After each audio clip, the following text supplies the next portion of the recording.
Next on the agenda is our information item, the leadership development update. Dr. Dupree. Thank you, Mr. President. As the board knows, our core beliefs of the district include a heavy focus on leadership and leadership development.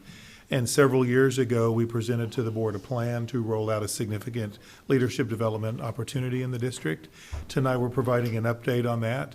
I'm going to turn it over to Gwen Touche, our Chief Human Resources Officer, to begin the presentation. Gwen?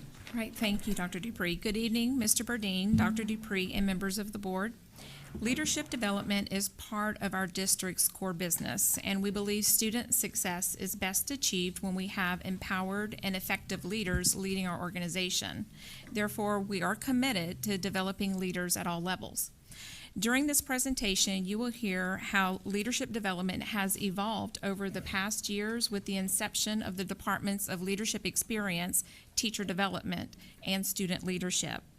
As an organization, you'll hear how we've shifted from what an effective leader looks like to how we develop a leader, meaning how we grow leaders in our organization and how we provide them ways to own their own learning. You will also hear how we've moved from horizontal development that is mainly focused on job competencies to vertical development, in which we're giving leaders development opportunities throughout their entire journey with Fort Bend ISD.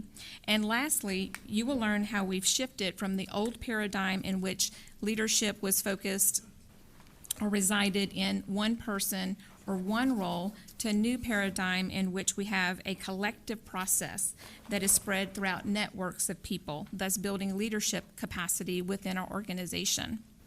So at this time, I'd like to have members of the Leadership Experience Department, Teacher Development Department, and Student Leadership Department teams stand to be recognized for their work and where we are today.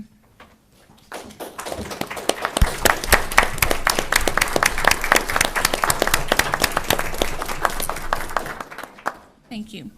Please help me welcome our Leadership Development Presentation Team, Dr. Damian, Assistant Director of Leadership Experience, Ms. Hubbard, Director of Teacher Development, Mr. McCoy, Assistant Director of SEL and Enrichment Opportunities, along with our special student leadership presenters, Sarah Faulkner from Travis High School and Arslan Farouk from Bush High School.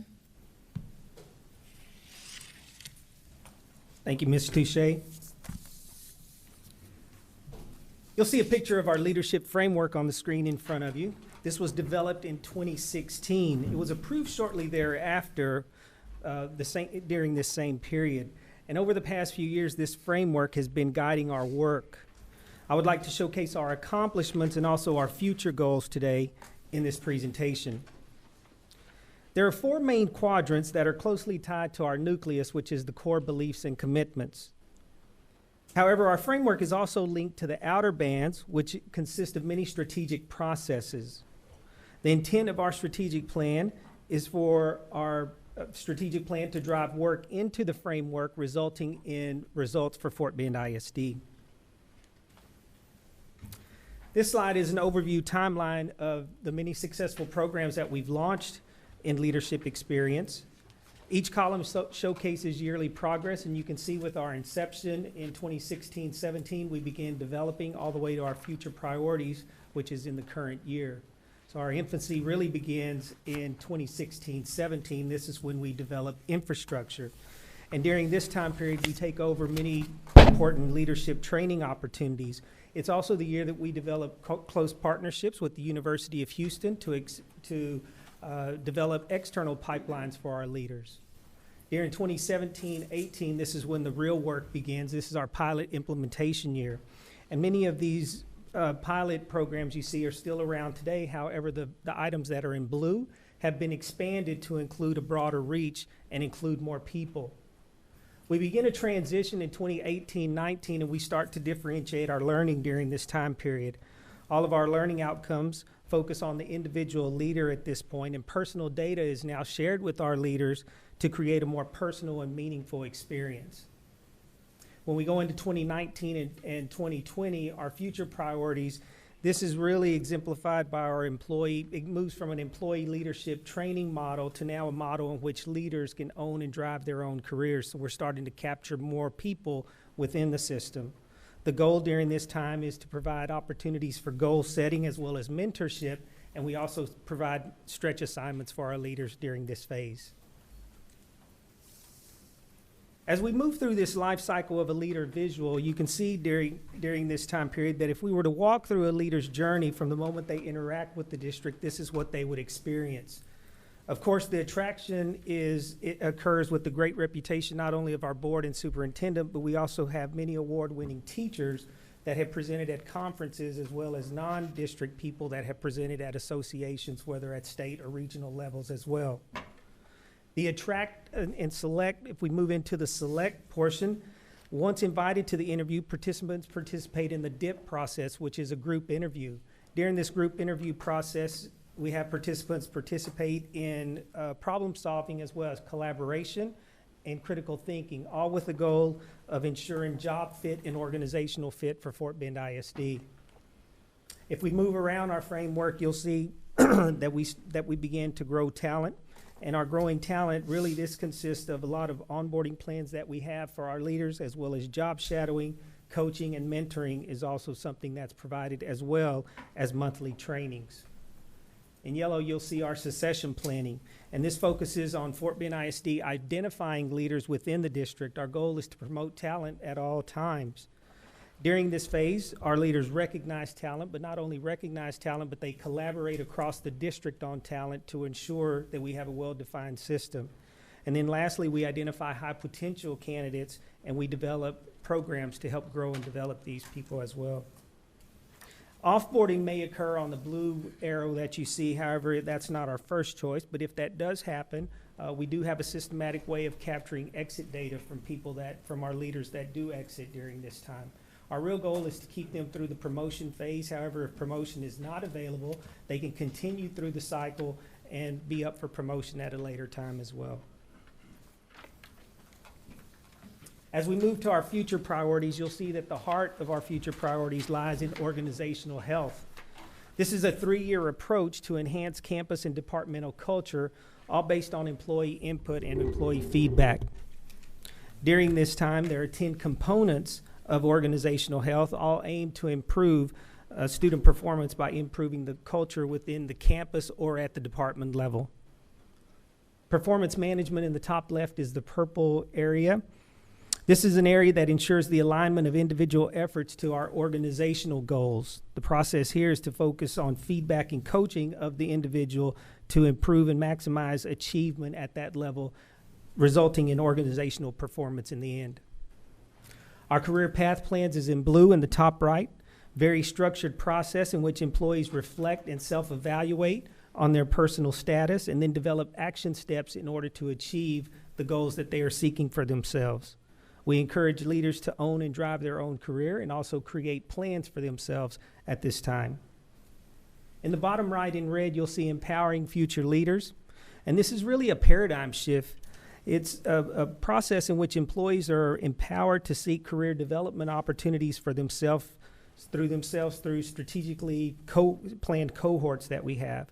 Employees, they develop their leadership capacity through peer and supervisor mentorship.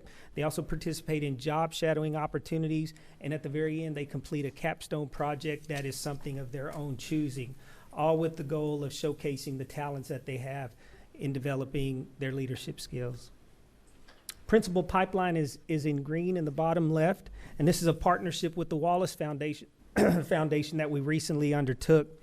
This initiative adds value by reducing principal turnover and also supporting and developing our campus leaders. Individually, as you look at these initiatives focus on specific leadership growth and development opportunities.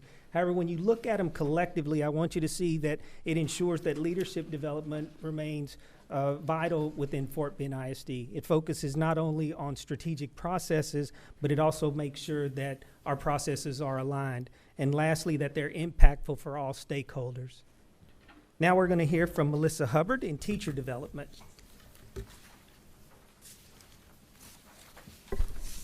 Thank you, Eddie. So Dr. Damien had talked a little bit about the organizational approach to leadership development. And so I'm going to spend just a few moments really focusing in on the teacher leadership opportunities that we provide here in Fort Bend ISD to build capacity in our teachers. So what you'll notice here is kind of the timeline overview of how we have been utilizing the last few years. Fort Bend ISD invested in developing the Department of Teacher Development in 2015 and 16. And so that was the foundational year for the Department of Teacher Development. Following that, we spent a few years really defining those foundational components and building systems and structures for district-level professional development. Last year, in 2018-19, we embarked in providing differentiated professional learning for teachers in Fort Bend ISD. And that took on the approach of having a progression where teachers self-selected based on their needs, the professional learning that was most appropriate to their specific job role and their needs as a classroom teacher, while still being aligned with the district priorities. This year, we have really focused and targeted on building internal capacity using the progressions of practice. So those documents have been foundation in providing professional learning for all stakeholders from the principal level to the teacher level to our teacher leaders, so that there's a strong alignment between what's happening in professional development with leaders as well as with teachers. So what you'll notice is that for our teacher leader opportunities, we have 3 different kind of categories in which teachers can engage in leadership opportunities. One of which is through a specific job role. So we have several job roles in the district, like a literacy intervention teacher, a math specialist, or an instructional coach, in which their specific job is to build capacity at the campus level, and they receive specialized professional learning related to their job role to build capacity. We also have teacher leader opportunities that are tied specifically to a stipend. And in those situations, the teachers receive compensation in order to help to lead the work at their campus level and take on some leadership opportunities at their campus. Most of our teachers in these positions are still classroom teachers. They are in the classroom with teachers and with students, and then they are engaging and learning to be a leader on their campus as well. And so some of the positions that we offer in that capacity are our professional learning leads, technology integration champions, department chairs, team leaders, and then our champion of gifted students. Lastly, we have cadres, and our cadres are a little bit more unique because the teachers can apply to be part of this learning opportunity, or they can be referenced into a cadre based on a principal recommendation. So the principal sees them as a leader in the campus and wants to promote that. In that particular avenue, these teachers are learning a very specific narrowed focus, such as the balanced literacy cadre, or the guided math cadre, or our curriculum writers. They get very specialized training, and our hope for this group of teachers is that they actually become a lab classroom environment where they are creating an opportunity for other teachers to learn from them. In this respect for cadres, it ties back to what Dr. Damien was saying about choosing your own path and giving teachers an opportunity to decide what they really want to learn about and diving in deep into that leadership opportunity.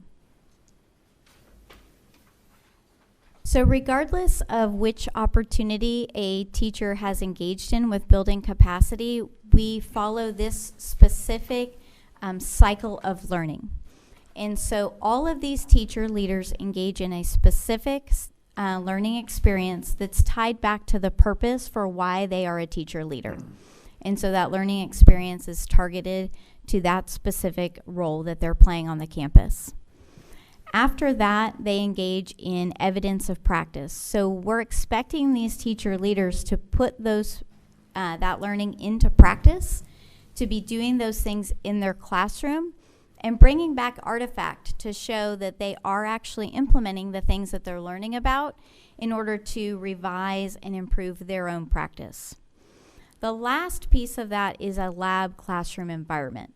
And so in the lab classroom environment, we're encouraging our teacher leaders to open up the doors of their classroom and allow other individuals to come in and learn.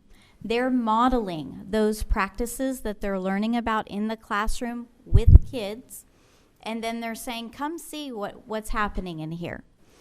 What this has done is we know that teachers learn best from other educators and seeing it in practice, and this has encouraged a lot of our teacher leaders to take risk.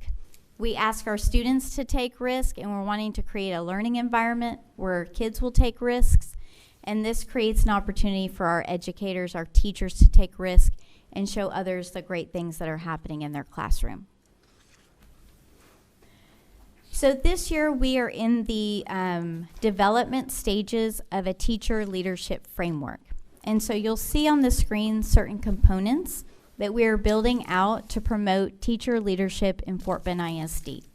So we have various components here, such as a teacher leader profile, and we're working to develop professional learning that is very much targeted, as well as systems of collaboration where they're collaborating not only with each other, but with campus leadership as well. Part of that is to think about incentives that might be available to teachers so that we can recruit and retain teachers in Fort Bend ISD who are reflective of their own practice, who are willing to revise and think about their teaching practices, and then are interested in improving the learning environment for all kids.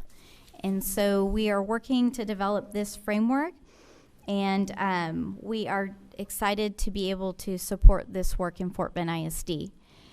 The last thing I'd like to do is we do have some teacher leadership people here in the audience who have dedicated a lot of time to impacting the work on their campus and the students on their campus. So we have a representative from each of those 3 different leadership opportunities here. So I would like to ask teachers and teacher leaders if y'all will stand and be recognized.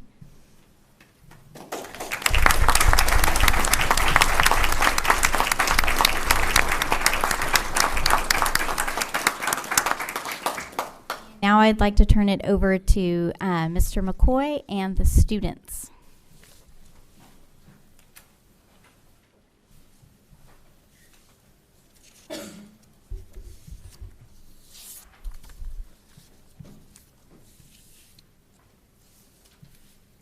Good evening. I am Sarah Faulkner, a lead voice ambassador from Travis High School.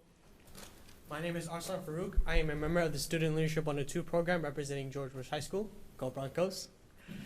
This evening, we're going to present to you the programs and the efforts of the student leadership team in the Social Emotional Learning and Enrichment Programs Department. Sarah? The mission for student leadership is to develop leadership potential in all students, no matter who you are or where you're from. Our vision, whereas, is where we, as students, are able to develop skills necessary to proactively make change in our community. We're becoming partners with staff and administration in diving into the community and the culture within our community. The aims of student leadership are accomplished through development opportunities at the campus and district levels. The campus-based opportunities include Student Council, Honor Society, PALS, Teen Leadership, and No Place for Hate. These campus-based opportunities are thanks to our district. They provide direct support to our campus administration and sponsors to accomplish their organization's mission. Our district programs include the Global Initiative, Student Voices Advisory Network, Leadership 101 and 102, and ROPES. The reason why I'm talking about these programs is because they have impacted me throughout my education. Going into middle school, I decided to join PALS. As a PAL, I went to elementary schools and I got to be a friend to an elementary student. That taught me how to put others before myself. I was able to be a friend for the little girl who may not have had a friend to look up to. I was her role model, and I took these experiences into high school as I decided to join National English Honor Society, where every single week I end up going during lunch to the Writing Center, where I help others develop their literacy skills. I'm here to tell you that student leadership has not only impacted me, but has impacted my peers and the rest of the students within our district. So all the district programs that Sarah mentioned are all connected to the attributes of a profile of a graduate. As the student leaders, we're able to sharpen these attributes within all the different sessions that we have throughout the year. Using resources such as the Strength Finders exam, team-ups with the nonprofits, project planning, and the Habitudes character lessons, we're able to really sharpen what it means to have these attributes of a profile of a graduate. And we equip ourselves with these skills that we carry on throughout the rest of our lives. With all the different opportunities that the district has given us, we've been able to help serve others in the community. And the best way we've been able to do that is by planning events that have required the collaboration and the communication not only within us as student leaders, but also with the higher ups in the district. And we have actually come up with very creative ways to expose the leadership characteristics to others in the community as compassionate citizens. And as we pass on all this information to other people in the district and in the community, we learn new skills ourselves, and we're able to take it with us as we go along. Now, specifically for Leadership 101 and 102, it is a 2-year program that helps develop the future leaders that will go into the workforce and the community and contribute to society. The leadership team works with us on small different exercises that help develop all these different skills and ideas. In the 7 different sessions in Leadership 101, they delve into the attributes of a profile of a graduate. Each session focuses on one attribute, and they delve into the deep understanding of what it is and how it is applied. To find out how it applies to the community, they visit different fields of work within the community to see how different workforces use these different attributes. In Leadership 102, which I am representing today, we get to apply all these skills that we learn by teaming up with nonprofits and applying their ideas and their applying all the different ideas and all the plans that they have, working with them as student leaders. And as we go along throughout the year, we develop new skills that we take on after high school and try to use it within either college or the workforce. Both groups that we have in Leadership 101 as well as 102 actually advocate to the government at the state and national level and trying to improve the education system that we have today. And to pass down all the leadership skills that we have with us, we decided to go to the younger generation in the elementary schools. I'm sure you board members may know last year, we kicked off our elementary school conference, which was a huge success based on the feedback that we got. And all the experiences that I have learned, myself and all my cohorts have learned, we've seen that leadership is very deep and it's very expansive. There's so much more to it that we may have not seen before in the past, and we get to learn all these skills and take it with us forever.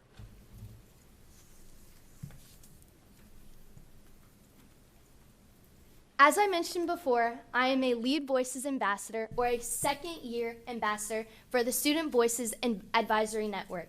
So what exactly does that mean? This year, I am the one who is hosting and facilitating the first-year cohort. What we do is we empower the students with the skills necessary to sharpen their advocacy and facilitation skills. So how are we implementing that within our community? Well, we host town halls in which we get the voices from all 11 high schools. Anyone is free to come to our town hall and provide their voice. Their right to bear voice is shown through our town halls. But we take it a step further, and we have decided to take that information that we get from the town halls, from our peers, from our teachers, from our students at our schools, and create central themes which we go on to create proposals for. You may already know at some of the high schools there is Mega Lunch. Mega Lunch was a proposal made by one of our groups from Student Voices. Every high school that was able to accommodate Mega Lunch implemented it at their high school. So seeing this impact directly from Student Voices, we take it even a step further than that by hosting our annual diversity conference, where we bring over 500 students from all 11 high schools to come together to celebrate diversity and inclusion and create solutions and ideas towards our theme. This year, it was mental health has joined the chat. From a lot of our town halls, from almost every high school, mental health was a topic that was extremely prevalent. So we decided to aim our diversity conference on that. At our conference, we focused on how mental health has joined the chat. And you can already see the impact in our schools, showing how amazing, I can't even explain how amazing our program is in implementing it. What we are seeing from the diversity conference this year from our theme is that people are already putting passion into it at our high schools, starting campus wellness coalitions focused on mental health, showing that student voices is not about what you get, but about what you give. And that's one of the great lessons that I've learned from being a part of this program.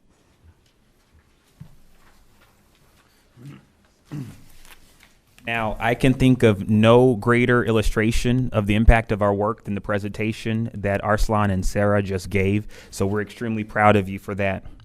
Now let's look at where we've been and where we're going in our student leadership development in the district. In 2016, the board established the student leadership team to help to deepen the development of our student leaders across the district. And we then in 2017, after expanding and better understanding our work, started to look at how we can align our work to the district's leadership experience framework. And we do that, first and foremost, by our recruitment and our recruitment strategies. We modernize our recruitment, and many of you on the dais have interacted with that, which has helped us to get greater access to our students to participate in our leadership development programs at the district level, and has produced a more diverse candidate pool for our leadership initiatives. We've also taken students through goal setting and intentional groupings based on the StrengthsFinders assessments that they participate in. We also are growing our talent through team building exercises and creation of leadership opportunities within our group, similar to what Sarah represents this evening. And we take a stab at some succession planning related work through project memorialization and career planning with our students. Moving forward, we'll continue to explore leadership opportunities for students at our middle school levels, and we'll continue to look at expanded global partnership opportunities so that students can continue to see themselves as leaders through a global context. We hope that through this evening's presentation, you've seen that leadership development is a priority at all levels in our district, whether from learners in our administration to the classroom, and from the classroom beyond. We are developing leaders at all levels who help to develop students who exemplify and embody the attributes of the profile of a graduate so that they may be equipped with skills that they need to be active and productive contributors to our great society. We're now open for questions. Thank you very much, sir. That was a wonderful presentation. Mrs. Helliger. Thank you. I don't know where to begin, but first of all, you basically summarized exactly what I thought of from the presentation of Mr. Wait a minute, I had it. Mr. Farouk and Ms. Faulkner. Ladies and gentlemen, can you stand, please? You all did such an excellent job. You should be really, really proud of yourself. You used your voice to share with this, as many people that is watching over the next many days and years of what the profile of a graduate is about, and you all should really be commended. You should be very proud of yourself. And if the parents are here today, I see a mom somewhere, so you all should be very proud of your children as well. I mean, they did an excellent job. It was the highlight of my day to listen to you guys present.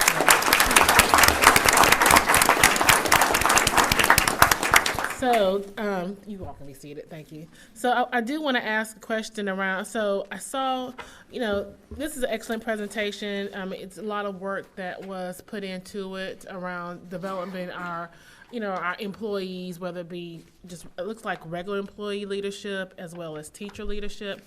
And I do want to ask this question because I get this a lot around, I don't have a career path. I want to become a principal. I want to become a head counselor or whatnot. So I was trying to tie, or maybe I missed it.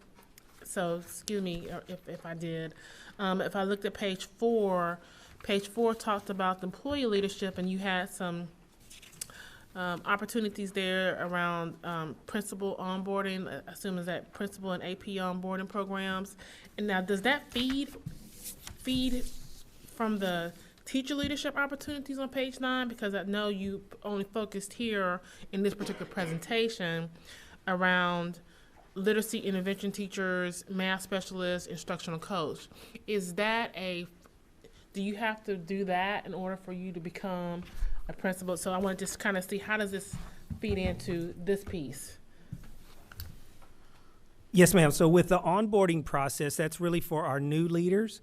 However, for someone in the situation that you were explaining that wants to become an assistant principal and move into the principalship, that empowering future leaders would be an opportunity. We've worked together with teacher development to identify who those teacher leaders are, and we're trying to identify these people to put them into a career path plan so they can grow and develop their careers and be ready for those positions. I would interject, because you asked specifically. I do think there is a direct connection between teacher leadership. As we're looking for assistant principal candidates, we always, because we often, Joe meets with them, I meet with them, Deanna, often a teacher will reach out and say, I want to become an AP, how do I do that? And we say, are you a team leader? Are you taking any kind of active leadership role at your school now? Because if they're just teaching in their classroom and they haven't exerted any leadership on the local campus level, then we encourage them first to take that step and start establishing their skill set as a leader before they would be considered for a district level or higher level leadership.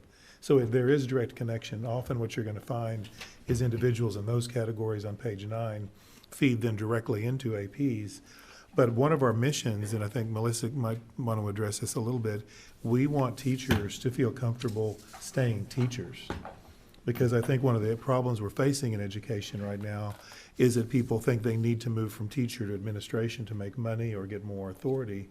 But we want to fully empower teachers and have schedules, pay schedules that reward teachers for moving up by leading other teachers while still being a teacher in the classroom. So there's multiple career paths for teachers, and they do all start really on that page 9, those levels of leadership, whether they want to advance as teacher leaders or into administration. Oh, thank you, because I definitely understand that. I just want to make sure that from a visual perspective that we are addressing, those who do not want, who want to aspire a different route. In my world, it's the technical path or the management path, and this is the same thing. It's the technical work of being a teacher, and then there's, the leadership role around being principals and whatnot. So I just want to make sure that that's kind of addressed, and so people are truly clear with that. Because we get that a lot, especially people who are homegrown kind of thing. Okay, thank you. Thank you, Ms. Helliger. Mrs. James. Thank you, Mr. Burdine. So thank you for an excellent presentation. Really enjoyed learning all about being reminded of all the things that we've done and looking forward to the things that are coming in the future. So that was very exciting. I would echo what Ms. Helliger said. We get that question a lot from teachers and staff members wanting, well, how do I take that next step? So this was helpful to hear and to be reminded about that. One thing that occurred to me that I wondered about in relation to it is, do we, as part of our evaluation process for these teachers, do we do any discussion of leadership competencies or, any kind of leadership assessment? Do we utilize any kind of leadership assessment tools or anything for our teaching staff? So we are working on a teacher leader profile as part of the framework, and we've gotten feedback from several different teacher leadership groups to help principals identify who they might need to tap into on their campuses who are exhibiting these kind of attributes, and also for teacher leaders to be reflective upon, are they exhibiting these attributes, and to do some goal setting related to those particular pieces of that profile. So if they're working on becoming better at being an activist for all students on a campus, then what goal setting do they need to set, and then what kind of learning can we give them to help them achieve that goal? So that's really, that's good, because sometimes my observation has been sometimes the teachers will wait maybe to hold back a little bit, either because being a teacher is really hard and there's already a lot of work involved, or because their personality tends to be not so much to put themselves forward. So some type of strength identifier, you know, might be of interest. And I know we have the leadership competencies, and maybe that can be incorporated. So that's just a thought. My next couple of comments, I guess, maybe Mr. McCoy, you would know the answer to this. Do we have, similar to, do we have a student leadership framework that we're working on, that we have parts of, or is that in existence or under development, or what's the status?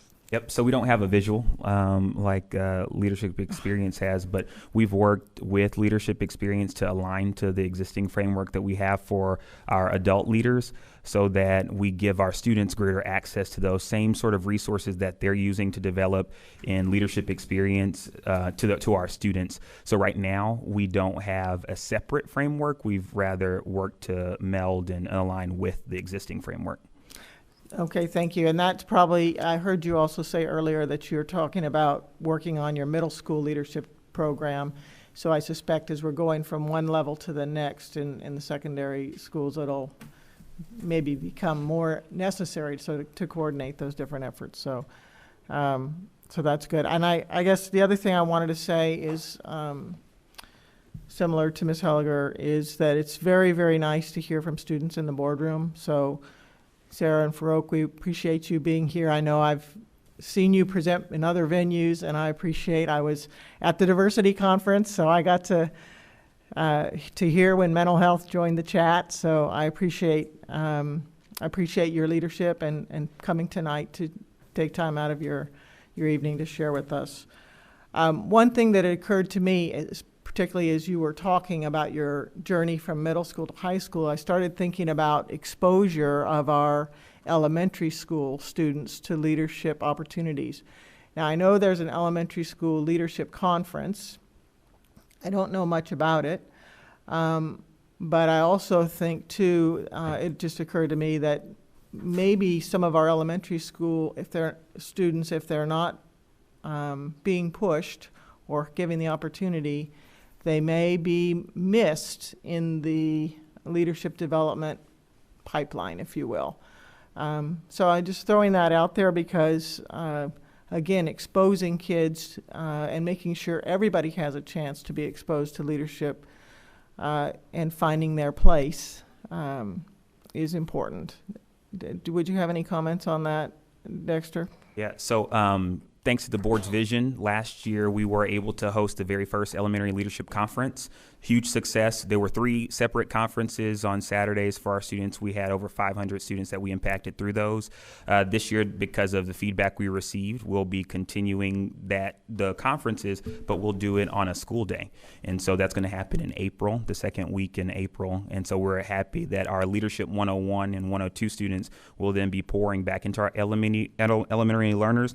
In terms of the elementary pipeline, leadership pipeline, we do a lot more intentional work through our National Elementary Honor Society that we just established protocols for last year, and we've seen great success. And now we're going into our second cycle with that on our campuses, and then other things like our student councils at our elementary level that then feed into the work that we do in middle school and high school. I think it's a good question for us to continue to explore, so we'll definitely put some more laser focus on that for sure. I would interject and follow up to what he added, is that the board did approve stipends the last 2 years that have really expanded the number of elementary opportunities, because now we're able to stipend teachers to sponsor student council and the National Elementary Honor Society and those things. So now the expectation is all schools have those opportunities because we're paying teachers to sponsor them. So it's not just optional and elective anymore based on teacher interest. So we're really seeing a vast growth, just a groundswell of growth in those programs at the elementary, which is helping.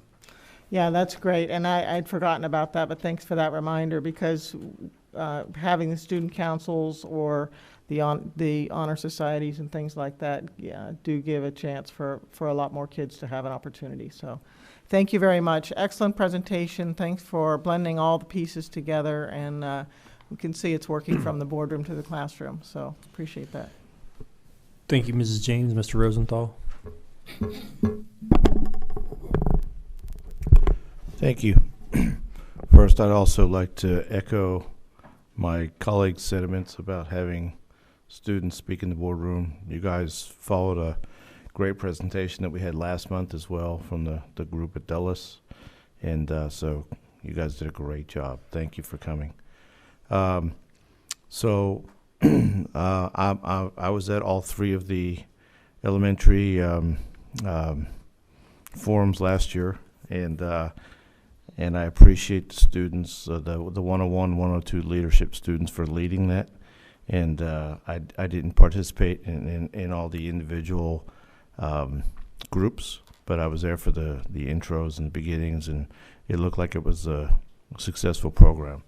And so I'm glad that we're going to continue that. Question, back on page 9 we were talking about. So do the people in these, the teachers in the Cadre group, are they eligible for stipends as well, or? So there's different opportunities for teachers in the Cadre groups.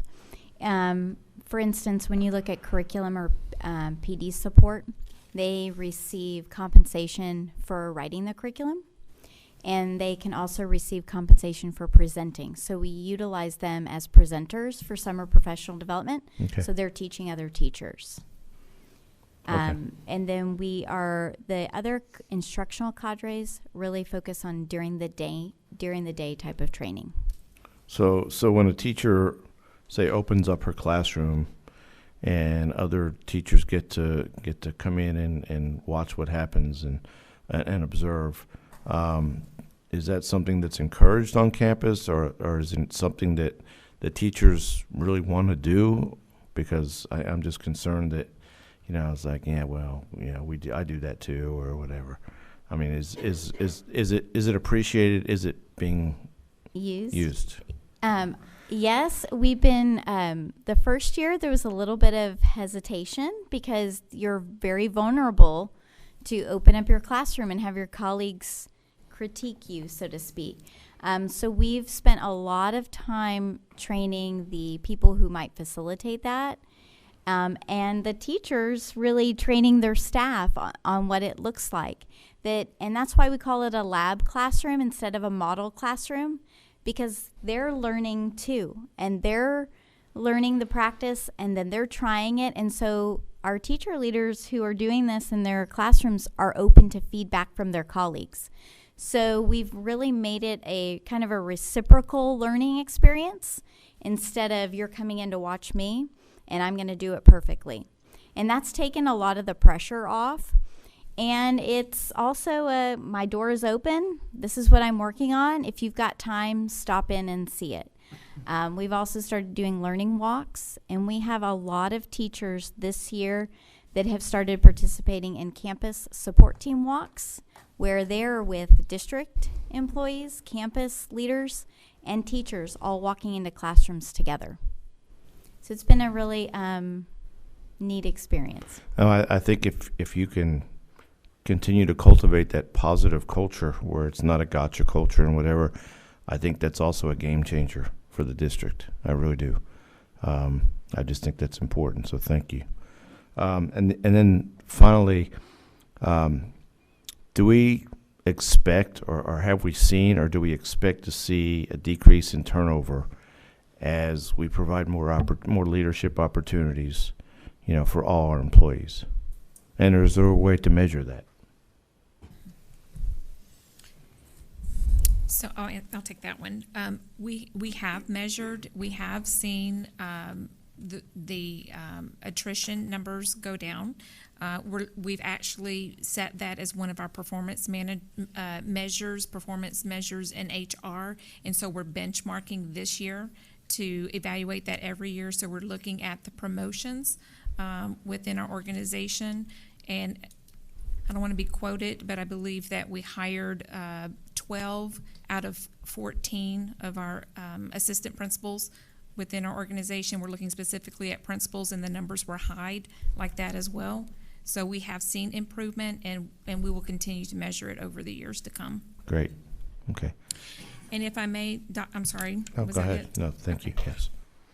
If I may, Dr. Dupree, I would like to speak to Ms. Hagler and Mrs. James' question around our employees. You know, we have 10,000 employees, and like you, we also here in HR that I'm looking, you know, as a counselor, I'm looking to move into another role or any position within our organization. And one of the items that Dr. Damien highlighted in his presentation, we've given you in your board memo packet as an Exhibit H, to show you what we're doing on the horizon for our future priorities for career development. And all of our employees can take advantage of this opportunities, what we call grow your own career, so empowering them to own their own career in the future. But if you look at the Exhibit H, and we're piloting this year with our empowering our future leaders.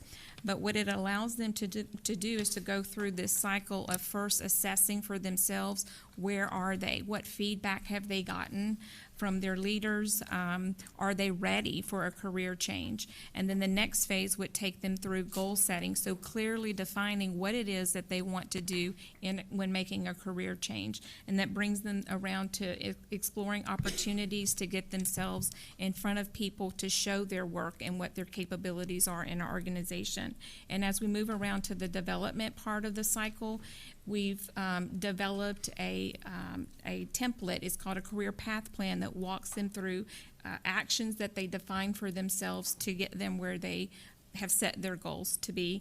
And then moving along to socializing. We know that networking is a very important part of you moving into the roles that you're seeking, and then providing them with opportunities to showcase their work at the end. So we're piloting this year with our assistant principals or teachers who have applied for assistant principal roles who didn't necessarily get picked up this year, so that they can give us feedback around this process. And then we're going to be ready to launch this in the summer and make it available at the fingertips of all of our employees in the district. You're welcome. Wonderful presentation. I'd like to also echo my fellow board members' remarks this evening. Our entire board is very proud of all the leadership initiatives that were spoke about and reported on tonight. So thank you all. We appreciate you. This will take us to the next level, as it already is. So we appreciate you. Moving on, we will now convene in closed session under the Texas Open Meetings Act, Chapter 551, and those sections listed in the agenda, and for the purpose of private consultation with the board's attorney on any or all subject matters authorized by law. We are now convened in closed session.